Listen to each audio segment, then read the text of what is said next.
एक बार की बात है, गरुण जी के मन में बड़ा संशय उत्पन्न हुआ। वे सोचने लगे, प्रभु इतना लंबा सत्संग कहाँ होता है।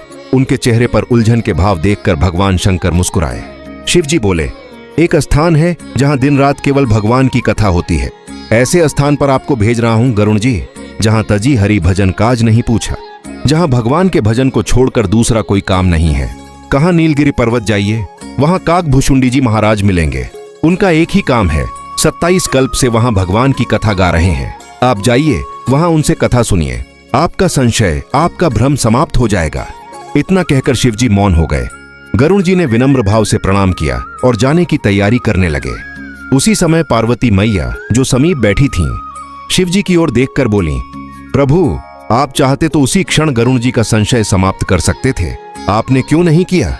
शंकर जी गंभीर स्वर में बोले, देवी, भगवान के निकट रहने वाले जीव को संशय यदि हो रहा है तो आप समझिएगा वो संशय हुआ नहीं है, जानबूझकर भगवान ने उसको संशय में डाला है।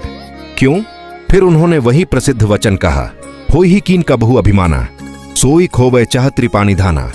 शिवजी बोले, अवश्य गरुण जी महाराज कभी ना कभी जीवन में अभिमान किए होंगे और आज भगवान इनको संशय भ्रम में डालकर उस अभिमान को समाप्त करना चाहते हैं। इसलिए मैं बीच में विघ्न नहीं बनना चाहता था। मैंने उनका संशय दूर नहीं किया। गरुण जी महाराज पक्षी हैं और जिनके पास कथा सुनने के लिए मैंने भेजा है वो काकभुशुंडी जी भी पक्षी हैं। एक पक्षी को पक्षी की भाषा ठीक से समझ में आएगी, इसलिए मैंने नहीं सुनाया, उनको काकभुशुंडी जी के पास भेज दिया। इतना सुनकर पार्वती जी मौन हो गईं। अब कथा का अगला दृश्य आरंभ होता है। गरुण जी काकभुशुंडी जी के आश्रम की ओर बढ़ते हैं। नीलगिरी पर्वत की वादियों में भक्ति की मंद धारा बह रही थी। जब गरुण जी वहां पहुंचे तो अभी काकभुशुंडी जी का दर्शन नहीं हुआ था, केवल उनके आश्रम का दर्शन हुआ था। वह आश्रम जहां चारों ओर तुलसी के पौधे, भजन की मधुर गूंज और भक्तों का नाद। गरुण जी का मन रोमांचित हो उठा। आश्रम का दर्शन प्राप्त हुआ और गरुण जी का सारा भ्रम समाप्त हो गया। वे मन ही मन सोचने लगे, आश्रम के दर्शन से संशय भ्रम समाप्त हो गया, तो जब भगवान की कथा श्रवण कर लूंगा तो क्या परिवर्तन होगा जीवन में। धीरे धीरे वे आश्रम के भीतर गए। वहां उन्होंने देखा काकभुशुंडी जी कथा मग्न बैठे हैं। उनके मुख पर दिव्य तेज और मधुर शांति थी।